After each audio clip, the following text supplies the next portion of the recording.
lagi barengan aku Rova Rizkia di Tumbang Kenangan Podcast.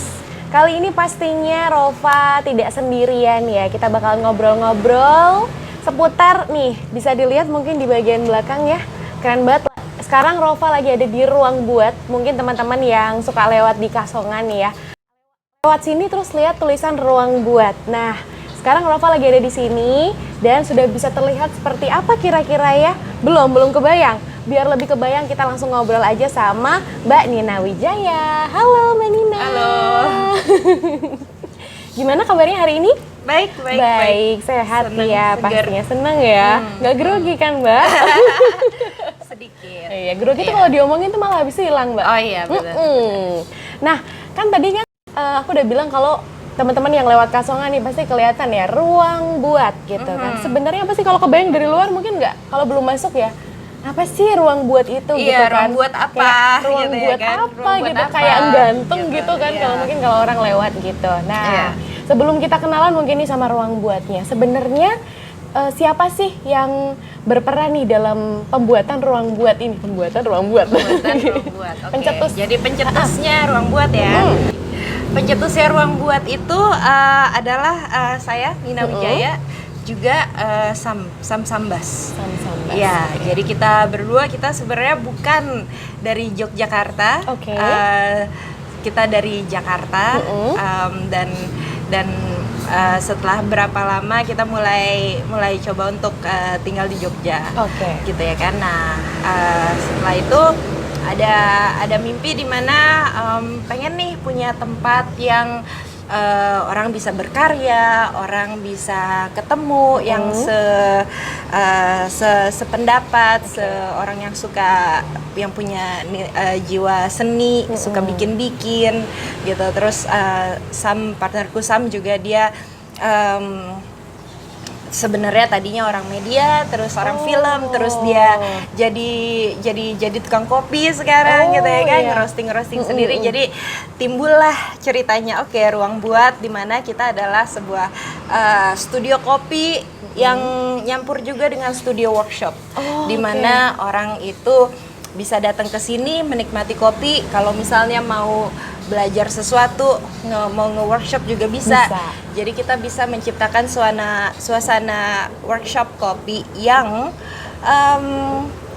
nggak online terus gitu ya, nggak masuk ke coffee shop, buka laptop gitu, jadi kayak coworkingan, Nggak atau kayak formal juga ya? Iya, emang Lebih nyantai. nggak formal, maksudnya bisa, nggak perlu yang namanya datang ke coffee shop untuk yang namanya produktif di coffee shop.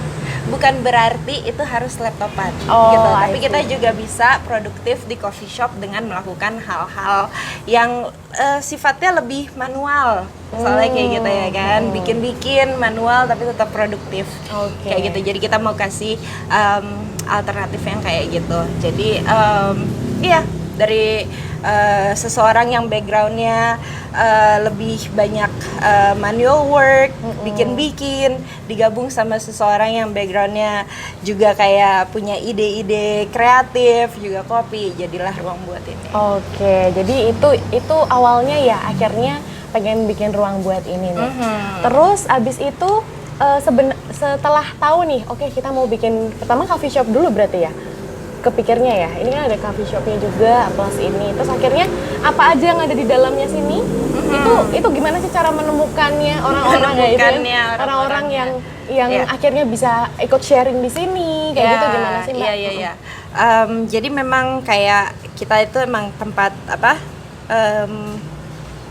kopi dan workshop gitu ya kan. Kopinya adalah Ruang Buat, workshopnya adalah workshop yang kita tawarkan. Kita juga kerjasama dengan pelaku usaha gitu ya kan. Jadi badan-badan usaha juga dengan UMKM lokal. Maksudnya kita juga UMKM gitu, sama teman-teman lah. Sama artisan, seniman, individual yang mereka memang sudah melakukan karya-krianya mereka dari dulu, dan apa yang Ruang Buat bisa offer adalah kita bisa kasih tempat yang asik untuk jadi wadah yang asik untuk orang bisa berkarya. Kayak gitu. Jadi kayak misalnya kalau dulu udah sempet bikin workshop, ngajarin juga, tapi mungkin mesti cari tempat di coffee shop lain atau mungkin pakai rumah sendiri gitu ya kan, yang sebenarnya ini private area tapinya kok jadi nyampur sama orang yang datang, mungkin orangnya private jadi mungkin belum tentu dia mau rumahnya jadi didatengin orang-orang yang umum gitu ya kan, atau mungkin sebenarnya tempatnya dia produksi ya itu adalah tempat produksi yang kotor, yang nggak, sebenarnya bukan tempat yang oke buat terima tamu, bukan tempat yang oke untuk orang belajar juga gitu ya. Maksudnya bisa aja gitu ya kan. Tapinya gimana sih kita bisa menciptakan suasana untuk belajar yang lebih asik gitu. Gimana dan itu yang Ruang Buat tawarkan. Gimana kita bisa menjadi sebuah titik temu gitu ya kan. Secara lokasi kan juga udah asik nih. Ruang Buat ada di Kasongan, di Sentra Gerabah, di mana itu ada sebuah pertemuan antara seni dan budaya gitu ya kan. Ada seninya si Gerabah ini dan ini Gerabah yang sudah dilakukan bertahun-tahun di sini, jadi bisnis lokalnya Kasongan. Jadi Kasongan itu identik banget gitu. Nah, kita mau mengelevate itu, kita mau jadi titik temunya seniman, artisan, pelancong gitu ya kan, turis-turis, orang yang bisa meng-appreciate seni, orang yang pengen coba-coba, pengen tahu gimana sih sebenarnya proses itu yang namanya kalau iya aku suka nih keramik handmade gitu ya kan, tapi cara bikinnya gimana sih gitu ya kan. Kalau misalnya ada distance di sana, mungkin apresiasinya ya nggak gimana banget gitu. Orang ngelihat keramik kayak gini doang harganya segini mahal amat gitu ya kan, tapi coba lu bikin sendiri bisa gitu ya, bisa nggak gitu. Dari situ kita mau mendekatkan antara seni kekriaan gitu, membuat tempat di mana prosesnya dibuat lebih transparan. Jadi orang bisa lihat, orang bisa mengalami sendiri, nggak hanya lihat doang, ya kan, bisa langsung terjun, nambah skill juga gitu ya kan. Kalau yang mau nggak hanya untuk coba-coba tapi emang mau belajar di sini juga bisa gitu ya kan. Jadinya ada proses yang ada pendekatan yang lebih asik gitu.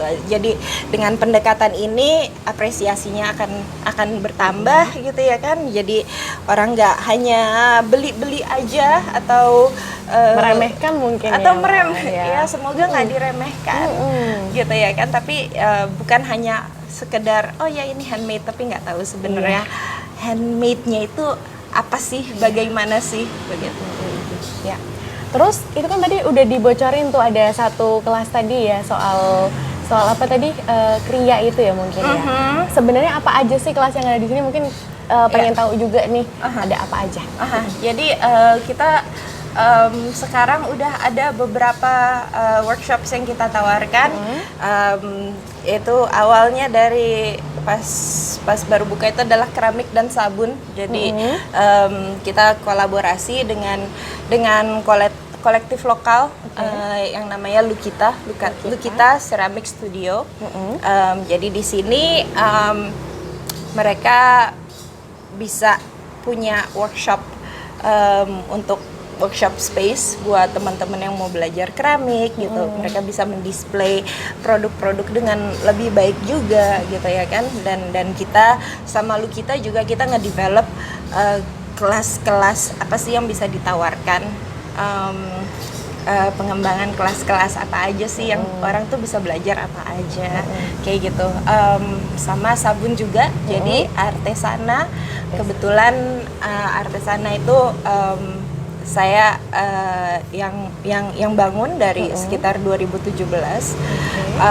Dan itu adalah sebuah entitas personal yang kegiatannya adalah bikin sabun natural, menggunakan minyak-minyak alami dari dari hutan hujan Indonesia, jadi Indonesian Rainforest gitu. Mimpinya adalah untuk menunjukkan bahwa Indonesia itu kaya banget loh gitu. Kita bisa dapat resources banyak banget dari hutan kita tanpa kita harus nebang gitu. Jangan sampai Indonesia itu terkenalnya gara-gara sawit doang gitu, tapi sebenarnya ada banyak yang bisa digali gitu dan dibuat dalam sebuah produknya adalah sabun-sabun natural. Situ juga sama Artesana kita mulai dulu sudah ada workshop kalau dulu tuh misalnya undangan atau bikin workshop di coffee shop lain gitu, tapi karena sekarang Artesana udah punya stasiun di sini gitu ya kan, jadi workshopnya juga ya di ruang buat most of the time gitu. Terus kita juga develop modul-modul di mana kayak nggak semua orang yang penasaran sama sabun natural itu kepingin punya ilmu untuk bikin sabun, dan ya ada yang lucu-lucuan pengen tahu aja gitu ya kan, ada yang emang tertarik, ada yang mungkin ini menjadi sebuah oportunitas untuk bikin bisnis baru misalnya gitu ya kan. Jadinya dengan nge-develop kelas-kelas yang lebih modular, orang tuh bisa kayak pick and choose, bisa milih sebenarnya aku kebutuhannya apa sih gitu ya kan, terus bisa ikut workshop di situ. Kita mulai dari 2 itu sebenarnya, tapi setelah berjalannya waktu, kita ada teman-teman yang mulai gabung juga gitu. Jadi kita punya workshop leather crafting sama leather faculty, di mana orang bisa belajar untuk bikin kerajinan kulit yang benar-benar handmade.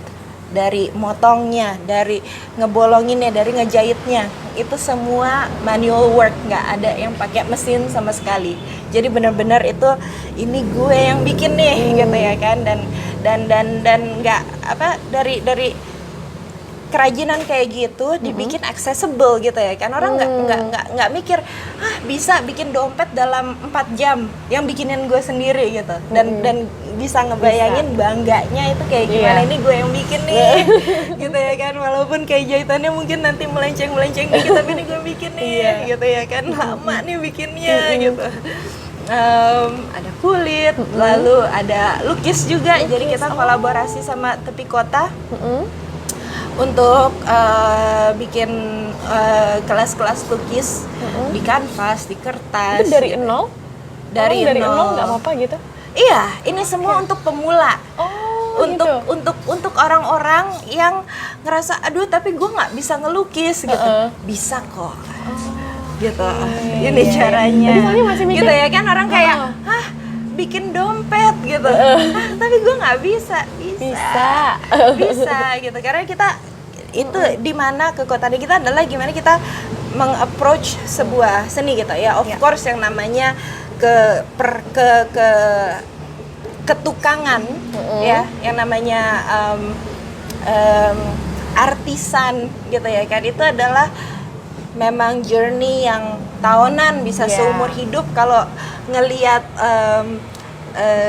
orang tukang-tukang di Jepang gitu ya kan, yang mereka bener-bener hidupnya adalah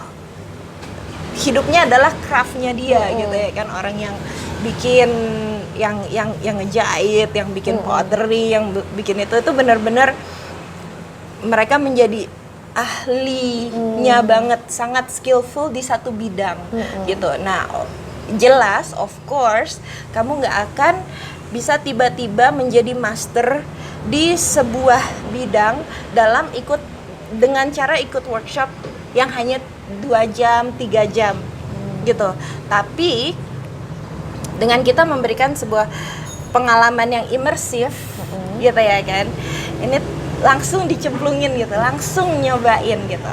Nah, nanti kalau ada ketertarikan silahkan bisa balik lagi, bisa belajar lagi sendiri, bisa macem-macem gitu. Karena itu memang jadi proses yang panjang banget gitu ya. Itu emang ya berproses gitu, bukan tiba-tiba bisa ikut workshop tiba-tiba jago gitu ya. Enggak gitu. Tapi kamu bisa, oh ternyata gue bisa.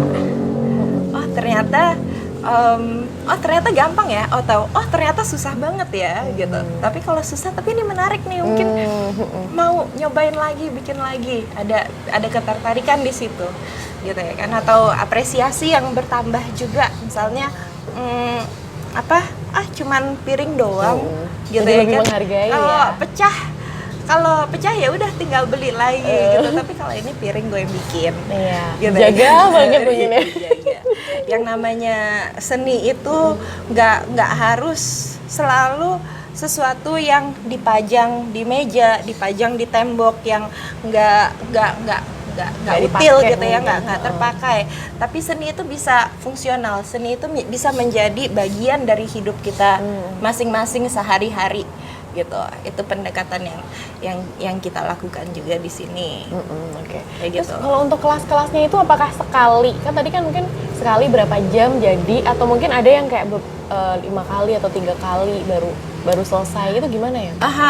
Jadi emang ada kelas-kelas yang kebanyakan sih satu di modul yang kita buat dibikin sedemikian rupa sehingga satu kali datang itu orang udah bawa pulang hasil gitu. Tapi kan nggak semuanya bisa kayak gitu. Jadi ada yang bisa datang 2 kali, ada yang sesinya jadi lebih panjang biar bisa bawa pulang kayak gitu.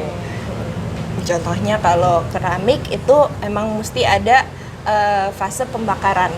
Jadi tanah liatnya dimanipulasi, diwarnain, lalu ada pembakaran yang durasinya itu seharian gitu, dan 2 kali lagi gitu. Jadi emang mesti ditinggal, nanti hasilnya kalau udah jadi bisa dijemput atau kita bisa kirim gitu ya. Kayak kita ada misalnya kayak kelas batik gitu ya kan, dibuat sedemikian rupa sehingga sebenarnya kan batik itu prosesnya banyak.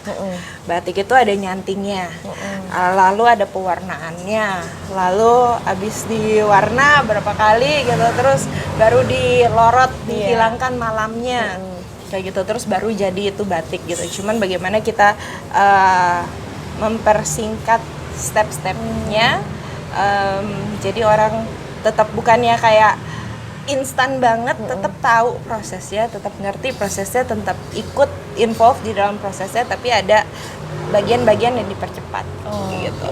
Biar bisa sekali jadi itu tadi ya. Nanti kalau semisal pas udah ikutin satu, ternyata kayaknya aku punya gairah nih untuk bikin ini, besok ikut lagi kayak gitu ya. Iya. Tapi semua bahan-bahan semua sudah ada di sini? Iya. Apa perlu misalnya mau workshop di sini kayak harus bawa apa gitu deh? Enggak sih, semua workshop bahan-bahan materi itu udah disiapin, alat-alat yang dipakai juga itu dipinjemin gitu. Jadi sebenarnya bawa badan aja. Iya, bawa badan. Terus abis itu kalau misalnya dari semua yang sudah ikut, ini kan berarti dari tahun berapa tadi Mbak? Kita baru banget, belum setahun. Jadi kita awal Ruang Buat itu mulai beroperasi itu di tengah-tengah pandemi di tahun 2021 bulan Agustus, tengah-tengah Agustus ya. Baru aja udah begini, sudah banyak sekali kelasnya, luar biasa. Tak pikir udah lama banget, udah banyak banget kelasnya. Ternyata wow, keren dong Mbak, baru bentar tapi sudah banyak banget kelas yang bisa kita pilih nih di sini, ada banyak variasinya gitu ya Mbak ya. Ya, terima kasih. Ya kita selalu mencoba untuk kayak berinovasi lagi, nambah teman-teman juga gitu ya kan, kayak yang baru gabung sama kita itu juga ada makrame, mereka community based gitu, jadi kayak kolektif yang suka bikin ikat-ikat tali temali, bikin makrame juga. Ada satu penulis yang baru gabung sama kita gitu ya kan, buat bikin workshop bootcamp menulis juga gitu. Dia sebenarnya adalah seorang penulis gitu, dan ingin membagi hasil dari pengalamannya, tools yang dia pakai pada saat menulis, atau juga sebenarnya menulis itu kan hal yang kita rasa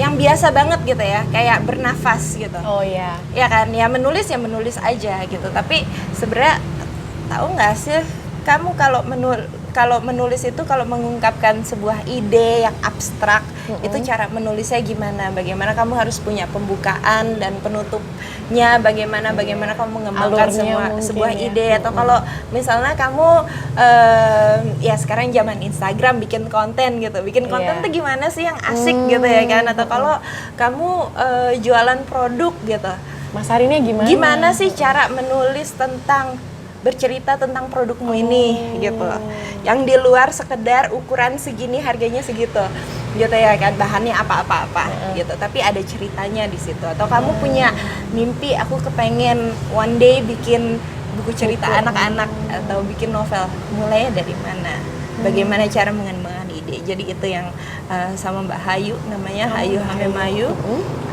kita akan mulai explore itu di Rombuan. Wah, jadi makin luas ya, yang sebelumnya kerajinan tangan, nanti jadi skill menulis pun juga ada. Banyak banget pilihannya di sini ya. Kemudian untuk yang sudah pernah datang ke sini tuh biasanya kasih testimoni nggak sih Mbak? Kalau testimoni dari teman-teman yang udah pernah belajar gitu? Yang kita sangat senang dan apresiatif banget sama teman-teman yang udah datang ke sini.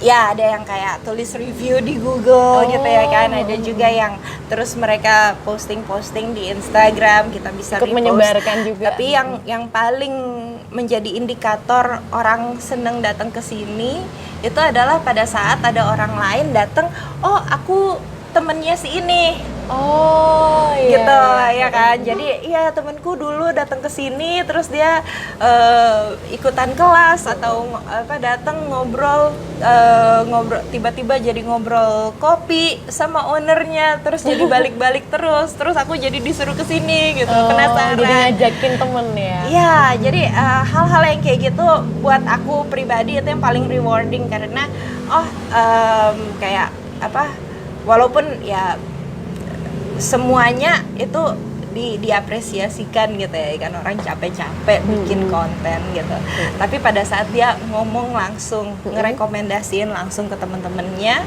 gitu untuk kalau ke Jogja datang ke Ruang Buat, itu yang paling thank you banget.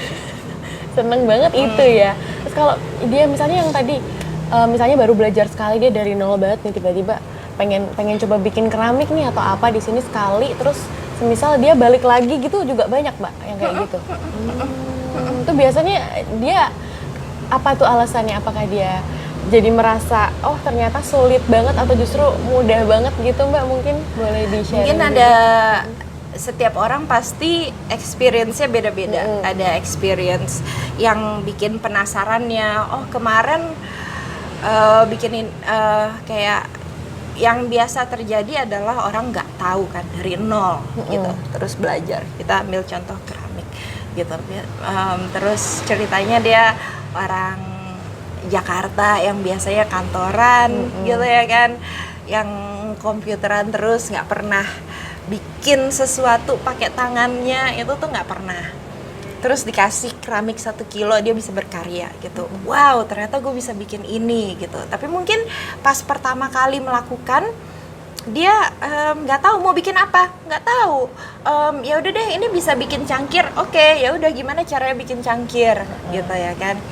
Itu pertama kali ketemu mungkin. Abis gitu, terus dari experience itu mungkin dia akan mikir, wah sebenarnya ini tuh bisa juga dibentuk cangkirnya, nanti gagangnya kayak gini, besok bisa bikin teko, atau tanah liatnya bisa dipencet-pencet dibikin jadi sebuah bentuk apa.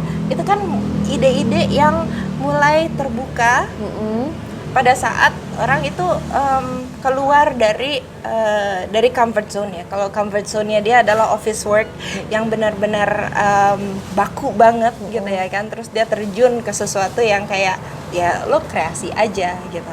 Tapi dari situ jadi ada trigger lain yang bikin dia kayak, oh ternyata bisa gini, ternyata besok kalau bikin lagi mau gini gitu ya kan. Itu jadinya ada suatu proses yang kita nggak bisa maksain dia berproses kayak gitu, tapi kita memberikan tempat di mana proses itu bisa terjadi gitu, dengan ngasih tempat yang nyaman, dengan ngasih kopi atau minuman-minuman lain yang enak gitu ya kan. Jadi orang bisa relax, bisa oke, jadi ini 2 jam, 3 jam ya gue akan fokus di sini aja, nggak mikirin yang lain-lain gitu. Kalau kalau zaman sekarang orang bilang ya iya gue me time dulu atau healing dulu gitu ya. Ya monggo, bisa jadi ini healing, tempatnya ya? Kita ya of course kita nggak akan ini lo healing sekarang gitu ya kan. Kita ini nih meditasi nih kayak gitu. Enggak, tapi kita bikin suasana yang sedemikian rupa sehingga kalau itu yang dia butuhkan, dia bisa dapatkan itu gitu. Kalau misalnya dia nggak butuh healing juga ya nggak apa-apa gitu. Pengen bikin aja gitu, nggak masalah gitu ya kan. Dari iseng banget pertama malah nggak tahu mau bikin apa, bisa keluar ide-ide lain gitu ya Mbak. Oh tiba-tiba bikin gini nih, malah dia jadi bisa kreatif sendiri gitu ya Mbak. Iya, dan kayak wow ternyata gue bisa bikin gini ya. gitu. Apalagi yang keluar dari office yang ya tiap hari kayak gitu doang gitu kan, geraknya nggak banyak, akhirnya di sini bisa lebih nyantai, bisa banyak temen juga ya Mbak. Banyak ya di sini ya? Banyak karena banyak yang kita ngumpulin teman-teman yang sejenis yang kesukaannya, yang interestnya itu bisa bersenggolan gitu ya kan. Mungkin yang satu suka bikin sabun, yang satu suka bikin kulit gitu ya kan.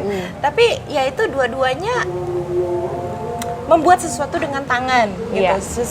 Ada eksplorasi bahan baku, material. Jadi antara mereka ada sebuah ketertarikan yang bersinggungan gitu ya kan. Jadi mungkin Ruang Buat juga bisa menjadi wadahnya untuk aksi-aksi kolaboratif itu untuk bisa terjadi gitu. Ya kita buka aja tempatnya gitu. Nanti terjadinya apa, bagaimana, we'll see. Iya, gitu. tidak bisa diprediksi itu ya. Ya bisalah disituasikan gitu ya kan. Kita bisa nemuin yang ini diketemuin sama yang ini nih, pasti lucu gitu. Oke. Terus kan tadi ini kan workshopnya ya Mbak ya. Kalau untuk teman-teman yang pengen belajar workshopnya ini, gimana sih caranya buat daftarnya gitu? Boleh. Kita selalu update kelas-kelas yang kita bikin itu ada di Instagram. Instagramnya? Instagramnya ruangbuat.ig. .ig. ruangbuat.ig. Bisa langsung DM kita juga. Biasanya ada formulirnya untuk diisi juga. Kelas-kelas kita memang beragam. Ada yang bisa setiap hari walk-in, ada yang terjadwal. Jadi cek-cek terus aja. Ada workshop apa yang baru, dan ya bisa say hi, datang ke sini juga. Ya. Tadi kan kalau misalnya tadi kan udah tahu tuh, semua perlengkapannya disediain di sini. Kira-kira harganya gimana? Kan mungkin teman-teman kebayang juga ya. Aduh, berapa juta nih, mungkin udah kebayang gitu kan. Karena kan semuanya kan di sini. Gila, bikin kulit. Iya, itu makanya. Ya itu antara range-nya kira-kira dari berapa sampai berapa sih kelas di sini? Setiap workshop harganya memang beda-beda, tergantung pengampunya, tergantung juga materialsnya gitu ya kan. Tapi kita mau bikin Ruang Buat menjadi tempat yang accessible juga. Jadi tanpa merendahkan keahlian dan waktu orang-orang artisannya kita juga. Jadi harganya kita itu tergantung kelasnya masing-masing, itu ada di antara 225 sampai sekitar 550. Tuh, nggak sampai jutaan ya teman-teman ya. Iya. Udah bisa bikin. Dan selain dari kelas-kelas, sebenarnya ini kan kita community based gitu ya kan. Jadi memang ada, kita menyelenggarakan kelas-kelas yang berbayar, tapi kita juga ada klub. Klub itu di mana kita bisa ngumpul-ngumpul aja, melakukan sesuatu bareng-bareng, nggak ada materi yang diajarin. Sharing aja. Sharing aja, bikin apa barengan. Kayak gitu. Ya kalau itu berarti bawa sendiri gitu-gitu Itu ya. bawa sendiri gitu. Lebih ya, ke jadi ya itu kok. ya jadi itu lebih nggak berbayar gitu. Ya mungkin yang pengen sharing-sharing dulu, nanti baru dari sharing itu akhirnya pengen ikut workshop. Ya mungkin gitu ya, Bisa, Mbak. jadi kan kayak misalnya ada workshopnya, Heeh. lalu di workshop itu kan jadi keluar tuh ide-ide gitu ya kan, itu diaplikasikan pada saat klub gitu, atau misalnya terus Bisa. jadi bikin klub menulis, jadi nulis segala macam di sharing di situ gitu. Tapi aduh aku ilmunya mentok nih, ada workshopan lagi gitu, itu kan Iya, bisa. Jadi Nah. nggak cuma berhenti ketika workshop, masih bisa juga ketemu sama teman-teman yang masih sepemikiran itu di klub gitu ya. Iya, Wow. iya. Gitu. Nambah biar teman nggak kali. biar nggak putus gitu Nah, ya, biar nggak bener. ya udah aku kemarin punya experience 2 jam lucu banget, udah dapet konten Instagramnya terus bye udah gitu. Enggak ya, masih Enggak. bisa ikut klubnya. Kali ketemu jodoh bisa juga ya, Mbak? Ih, bisa jadi. Iya boleh. bisa. Iya. Nah, ini sebagai, kan tadi kita udah cerita banyak banget ya, tinggal kepoin aja tadi Instagramnya di @ruangbuat.ig. Kalau mbaknya? Mbaknya? Aku nggak usah deh. Nggak usah. Ada juga kok di ada ruang kok buatnya. di ini di bio-nya Iya, ada ya. mau Kalau mau dikepoin kenalan aja. juga ya, silakan. Oke. Nah, ini Iya. kan Mbak sebagai orang yang sebenarnya bukan orang Jogja, akhirnya menetap di Jogja, akhirnya nyaman ya di sini ya. Ya kan udah nyaman di sini, boleh dong sampein apa ya, Jogja di mata Mbak Nina tuh apa sih? Jogja di mata saya. Oke. Jogja buat aku itu memang yang tempat yang unik gitu, namanya juga daerah istimewa Yogyakarta. Dan dari mulai datang, mulai ketemu orang-orangnya yang aku temuin juga adalah sebenarnya pegiat-pegiat seni, orang-orang yang melakukan sesuatu di Jogja itu nggak semuanya lokal Jogja gitu. Jadi banyak pendatang-pendatang yang akhirnya mengestablishkan dirinya di sini gitu, dan melakukan sesuatu gitu, dan mereka bukan orang Jogja. Jadi kayak ini Jogja ini tempat yang kayak rasanya kayak tradisional banget, tapi sebenarnya itu sangat terbuka untuk pendatang-pendatang, sangat terbuka untuk orang-orang yang mau melakukan hal yang baru, berbeda. Jadi ada dinamika itu di Jogja yang aku lihat gitu. Jadi nggak tertutup yang kalau orang dari luar mikirnya wah Jogja keraton gitu ya kan, tradisi banget gitu. Tapi sebenarnya di dalam lingkungan itu ada pocket-pocket kecil yang sebenarnya ini asik banget gitu, dan itu diisi oleh pendatang-pendatang semua gitu. Ini kebanyakan juga yang di sini yang workshop pendatang.